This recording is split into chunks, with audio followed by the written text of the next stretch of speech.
Akkam jirtu kabajamtoota daawwattoota keenyatiif dhaggeeffattoota keenya otoo imalarra jirru egaa dhiiga Oromiyaa keessatti dhangala'u akkuma itti fufetti jira sana dhageenyetti kan yeroo ammaa kana dhufne Zaak Dubee wajjin akkuma baay'een keessan gara sooshaal miidiyaa akkasumas miidiyaalee adda addaa irraa dhagahaa jirtan hubataa jirtan Oromiyaan dhiiguu ishee itti fufteerti keessumattuu walloo fi wallagga keessaa naqamteen egaa warra akkuma karrayyuu kana dura ammas dhiigni gad dhangala'aati jira.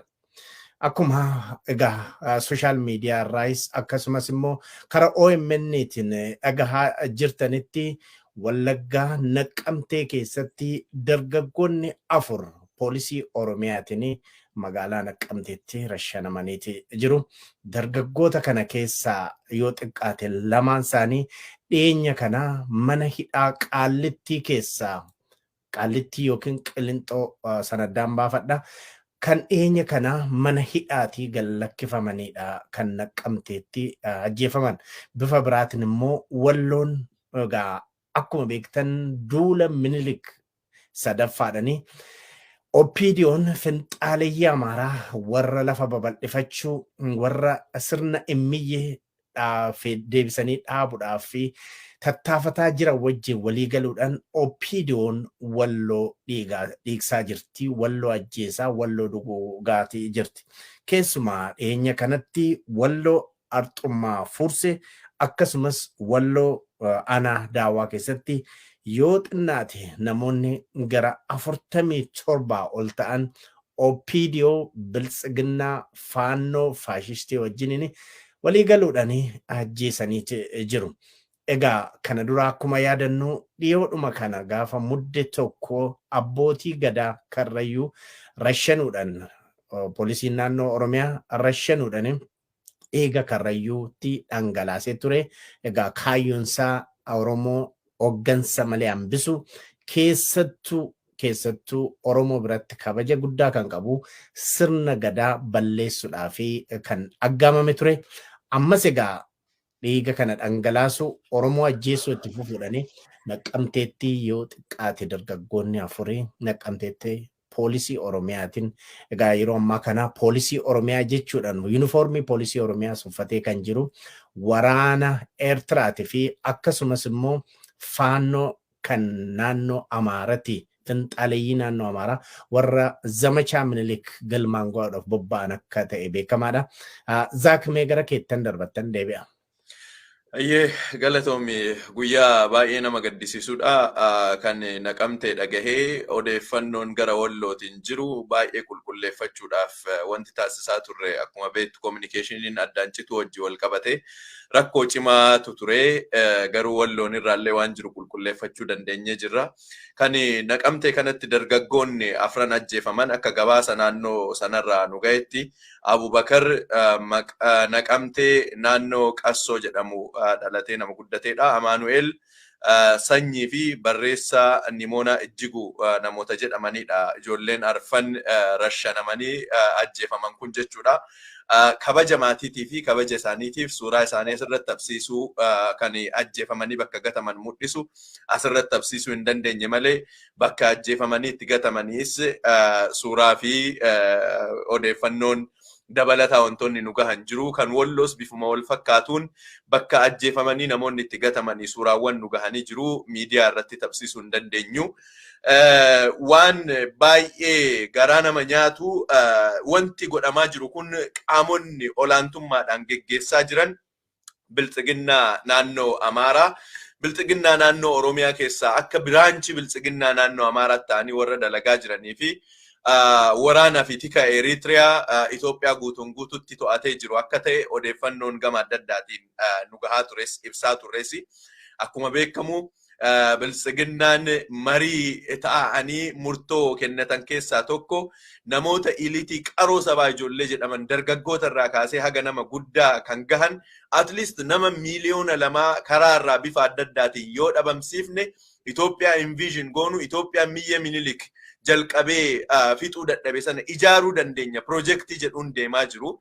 Akkuma beekamu Eritiriyaa Isaayyaas Afawarqii bulchaa biyya lamaati. Abiyyi isa jalatti ajaja isaa nama raawwatudha. Isaayyaas Afawarqii bulchaa Eritiriyaa fi bulchaa Itoophiyaa ta'ee biyya keessatti waan godhamu kamiyyuu hunda tikni Eritiriyaa Finfinnee dabalatee Oromiyaa guutuu keessatti deemaa adamsa adda addaa akka gochaa jiran odeeffannoon keessattuu tibba kana bahaa jiru. Ibin ajjechaa Haacaaluu irraayyuu kaasee kan karoorfame, kan godhu, kan raawwatu, kan ajaju guutuun guututti biyyattiin tika Eritiriyaa harka jiraachuu odeeffannoon gurguddoon nu gahaa jira. Kan walloo aanaa hartummaa fursii keessatti kaleessa qofa nama 30 bakka tokkotti ajjeefamuu isaaniiti kan himame. Namoonni kunniin qotee bultoota hidhata siyaasa qaama kamiin wajjinuu kan hin qabne, kan qawwee qabatanii waraanaa hin jirre, kanumarraa qabanii nama 30 finxaaleeyyiin naannoo Amaaraa, waraanni naannoo Amaaraa, milishaan naannoo Amaaraa fi warroonni ergamtoonni bilxiginnaa naannoo sana jiran waliin ta'anii akka ajjeesanidha. Bifuma wal fakkaatu kuni kan ta'e kan nama 30 kun hartummaa fursiitti walloo aanaa dawweetti nama 17 mana hidhaa keessaa baasuudhaan akka ajjeesanis odeeffannoon nu gahe ni mirkaneessa. Walloon keessattuu erga qaama humna waraanaa adda bilisummaa Oromoo fi humna waraanaa Tigraay jala walloo yeroo ortu walloon kan to'achiise isintu warra lolaa jiru kana galchee simate haala jedhuun Abiy Ahmed gara naannoo sanitti Alamuu Simeefa wajjin babba'ee naannoowwan yeroo sana waraanni to'atee jiru hunda irratti revenge akka gochaa jiran, akka itti haluu bahaa jiranidha odeeffannoon argachaa jirru. Kan himaa jiru Oromiyaan guutuun dhiigaa jirti. Namni miliyoona 2 bifa adda addaatiin jiru ajjeesuun karoora biltsiginnaan lafa kaa'attee itti adeemaa jirtu. Kun odoo kan jiru bifa adda addaatiin Oromiyaa guutuu keessatti bakkeen takka illee nagaan jirtu. Gujiin, Wallaggi, Karrayyuun akkuma yeroo san ajjechaa abbootii gadaa irratti raawwatame qofa odoo hin taane achi boodas gama adda addaatiin naannoo Shonkoor jedhamu naannoo Amaaraa irraa humnoonni hidhatanii seenan kan milishaan naannoo Amaaraatiin bifa milishaatiin leenji'an ammallee Karrayyuu irratti dhiibbaa adda addaa taasisuu akkuma itti fufanii jiranii. Oromiyaan guutuun dhiigaa jirti. Oromiyaan guutuun ajjeefamaa jira. Oromoon guutuun manneen hidhaa keessa guutamee jira. Namoonni adda addaa wanti dubbachaa jiran erga mana keessatti dhufanii nama ajjeesuun hin hafne, erga mana gabbaasanii nama ajjeesuun hin hafne, falmatanii gama adda addaatiin waan danda'an hunda godhaniiti Oromiyaaf hanga bilisummaan dhugaa dhuftutti ajjechaan kun gama adda addaatiin akka itti fufuudha odeeffannoowwan dhufaa jiran kan mirkaneessan Dajane. Akkuma jedhaa jirru Oromiyaan dhiigaati jirti. Ajjechaan hidhaan akkasumas dararaan adda addaa itti jabaateeti jira. Amma keessattuu dargaggoonni kun Naqqamteetti kan amma suuraa isaanii argaa jirru kun Naqqamteetti kan ajjeefaman yeroo baay'ee naannoo Bataskaana Mikaa'el Gabriel kan naannoo jedhamutti gaafa muddee 8tti gaa. Dargaggoonni kun waan biraa hojjetaa hin turre yeroo dhufanii damee nageenyatiin yookiin qaama nageenyatiin qabamaa jiranitti buna dhugaa akka turanidha warri ijaan argan kan himaati jirani.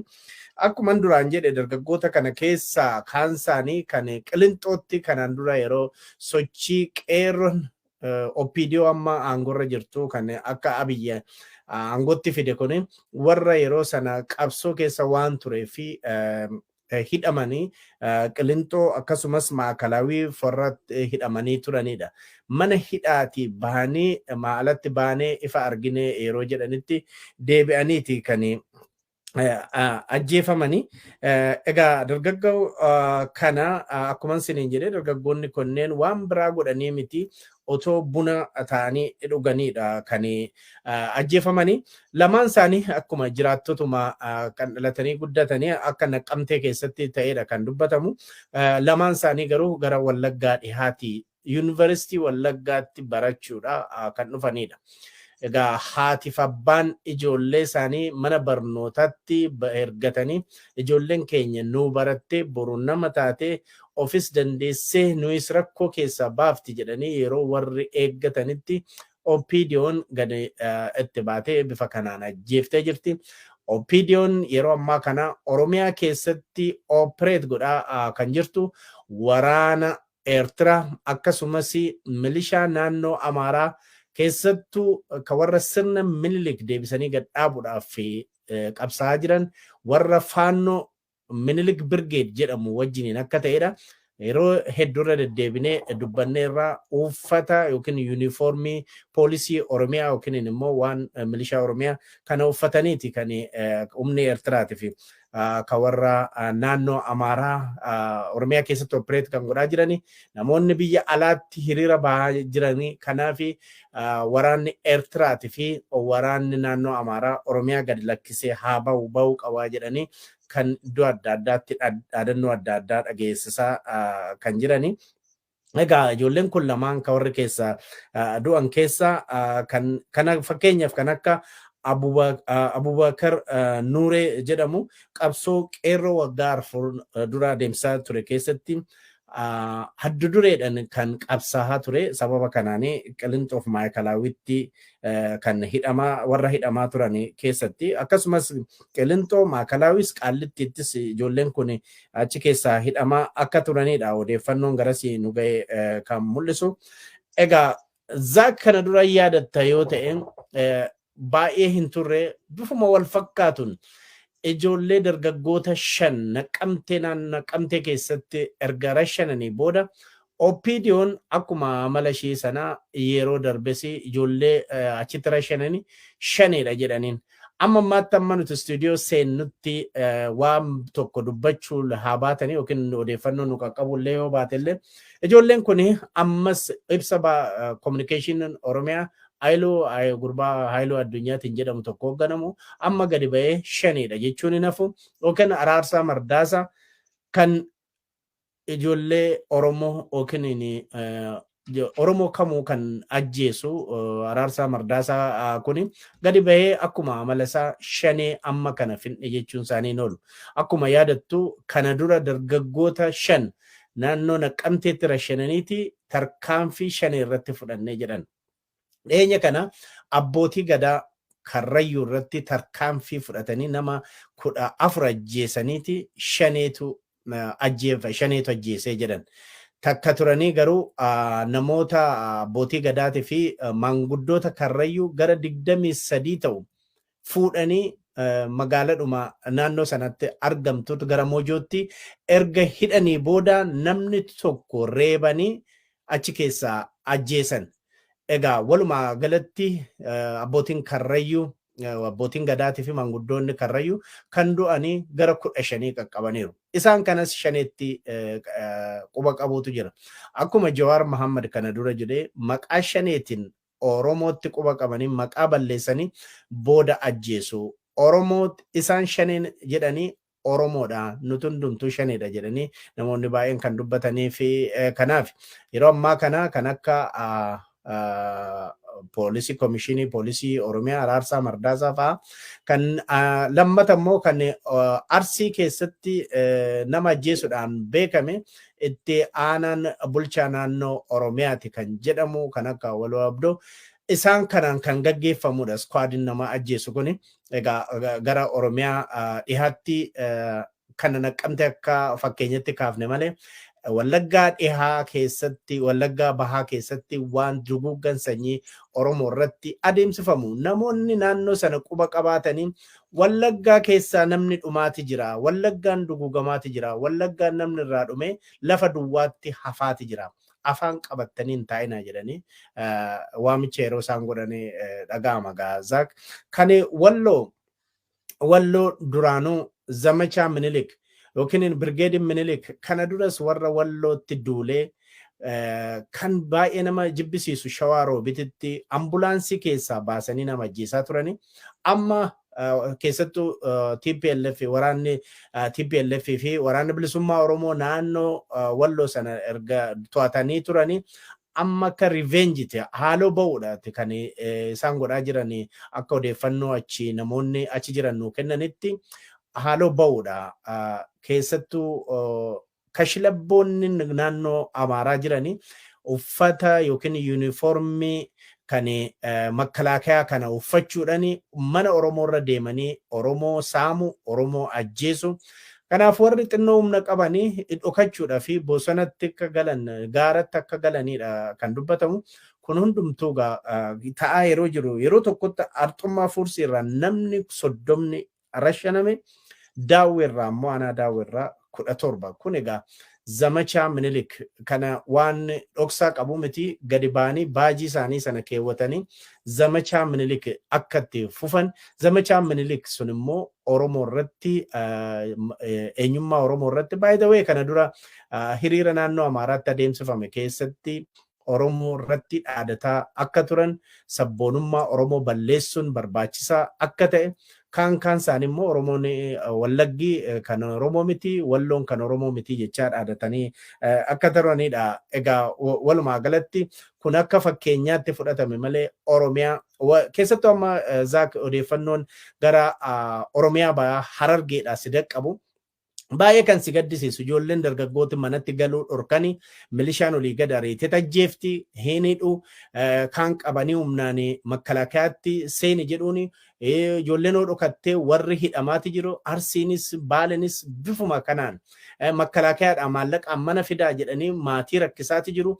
Uummanni Oromoo akkuma jirutti rakkatee hoogganni isaa mana hidhaatti hidhamee kaansaa kan akka hooggantoota akka jajjaboo fakkeenya gadaatiif kan ta'an kan hin raafamne kan akka abbootii gadaa Karrayyuu ajjeesuudhaan walumaa galatti Oromiyaan Gujii yoo fudhatte Boorannoo fudhatte kaan beelan kaan waraanan yeroo ammaa kana fixaati jira. Jimma iddoo sagaleen isaanii hin dhagaamne ukkaamsanii Jimmaa fi Ilubaaboor waan isaan keessa jiru amma dubbachuun si rakkisutti Oromiyaan miidhamaati jirti. Egaa kana hundumaa kan godhaa jiru zamachaa minilik kan sirna immiyyee sana galmaan gahachuudha fi ekeraa immiyyee minilikiif kan bu'aa jiru nama biraa miti finxaaleeyyii naannoo Amaaratii fi Abiy Ahmad kan minilik sadaffaa ta'uudha jedhu isa kan yeroo ammaa kana uummata Oromoo irratti bifa kanaan waan adda addaa raawwataa jiru. Zaak akkuma beektu Shawaa giddu galeessaa keessatti noonnoon yeroo ammaa kana haala hamtuu keessa akka jirudha kan dubbatamaa jiru. Egaa yeroo qabnu keessaanis karaa irraan jira amman erga jenne mee gara keettan deebisa. Ayyaanis kan dura waan jedhu guutuun Oromiyaa dhiigaa jirti jennee dubbachaa turre odeeffannoo sa'a muraasa dura nagaheen haaluma wal fakkaatuun ajjecha abbootii gadaa Karrayyuu irra godhameen kan gad hin taane cinaaqsan irrattis ajjechaan raawwachuu isaati odeeffannoon nagaye kan ibsu. Bulchiinsa aanaa cinaaqsan fi namoota biltsiginnaa naannoo sana jiru wajjin ta'uudhaan jumlaadhaan namoota hedduun ajjeefamuudha achirraa kan himame. Namoota qindeessinee bakkeewwan amma ajjechaawwan irratti raawwatamaa jiran kanarraa namoota qindeessinee waan naannoo sana bira jiru kan isiniin geenyu ta'a. Egaa yeroo baay'ee gama adda addaatiin biltsiginnaan nu ajjeeftee egaa Amaanu'eel Dambidoollotti karatti baaftee bifa akkasiitiin ajjeeftee dargaggoota kana bifa akkasiitiin ajjeesanii achi booda immoo nutti kolfu isin warra boo'ichaa miidiyaa boo'ichaa waan adda addaa jedhanii nutti himu nama kennaa hin boonnaa nama kennaa hin gaddida namni kenna akka qabsaa'us namni kenna guyyaa tokko sirna keessan jalaa akka ba'us immoo abdii guddaa qabnaa. Namoonni baay'een irra deddeebi'anii kan gaafatan namootatti gadda qofa himuu waan ta'aa jiru kana qofa dubbachuudha miti maaliif kallattiin keettan jedha kun wamaa waan kallattii kaa'amuu waan himamuu barbaachisu hedduun qabu mana kan keetitti dhufanii hanga dhuma hunda kan keessa ajjeesaniif eeguun qabdu self defensiin ofirraa dhorkuun waan dandeettuun waan qabduun waan kana irra deddeebinee dubbanna waan dandeettuun waan qabduun nama si ajjeesuuf dhufu nama mirga kan keessa darbuuf dhufu ofirraa deebisuun mirga addunyaadhaan nama ta'uu kan keetiin argatteen. Kuni wamaa waan seera cabsuutii mitillee waan biraatii mitillee kana gochuudhaaf haalli wanti guddaan ati keettu wanti biraan jiru.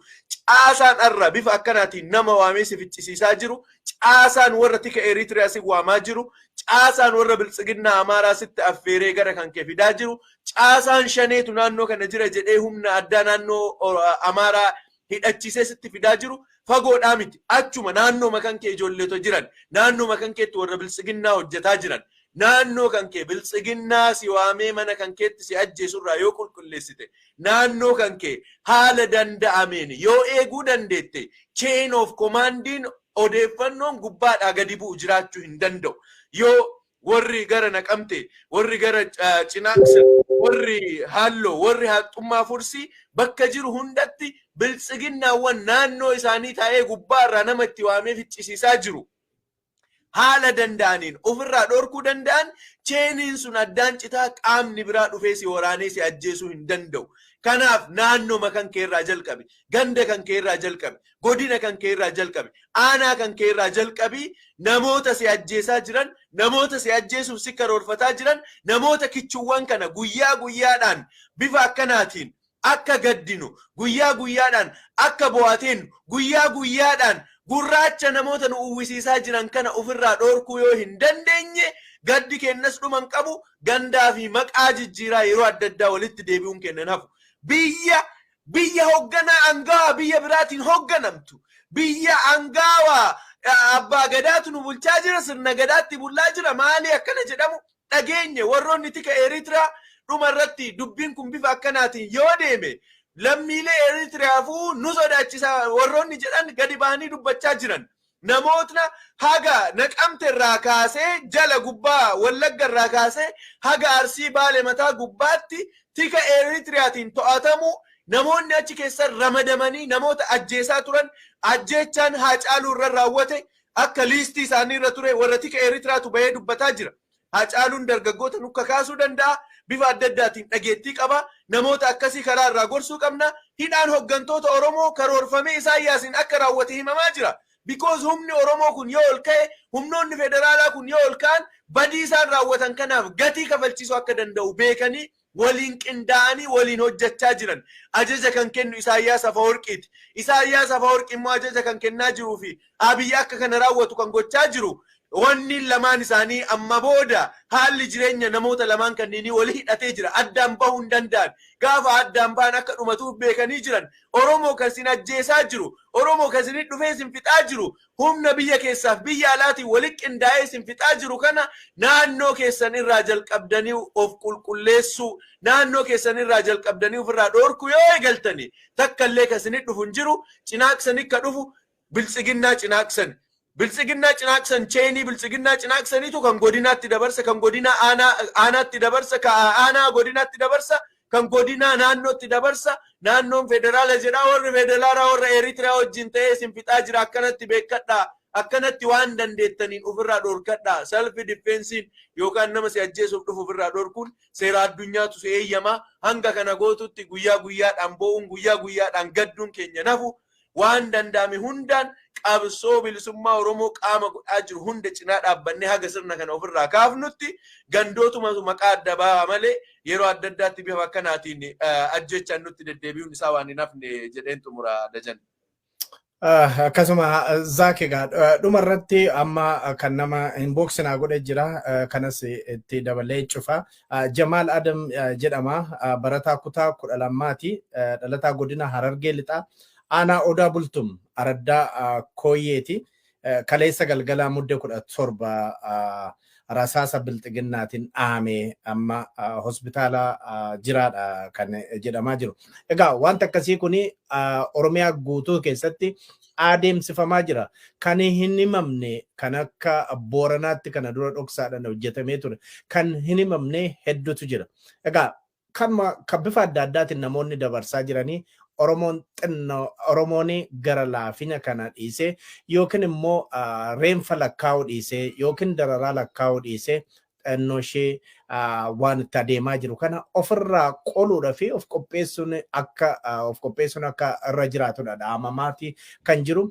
Oromoon namoonni hedduu kan himaas durumaanis himamaa kan jiras dhaabbileen siyaasaa Oromoos kan himaa jiran diinni guddaan mana keessa jira. Opiidiyoo biltsiginnaati. Opiidiyoon biltsiginnaa kuni kana dura warra TPLF ergamanii nama ajjeesaa turani amma biltsiginnaa naannoo Amaaraa wajjin ta'uudhaan. Kanaaf diinni Oromoo biltsiginna opiidiyoon qe'ee keessa jirtu ta'uu barame sana booda immoo self defense mirga naachuraalii qabu tokkotti Oromoon fayyadame. Oromoon akkanuma lakkii qulqulluudha lakkii gara laafessa jedhameetuma qeesaatti ajjeefamuu kun dhaabbachuu turre jiraata. Sun immoo namni kana godhi kan jedhu ni miti. Oromoon mataa dhumsaatiin beeka. Akkuma Zaakamma jedhee dhaabbilee siyaasaa qabna. Hooggantoonni mana hidhaatti keessa jiru. Kanaaf hooggana dhabsiisuudhaaf kan kun godhame.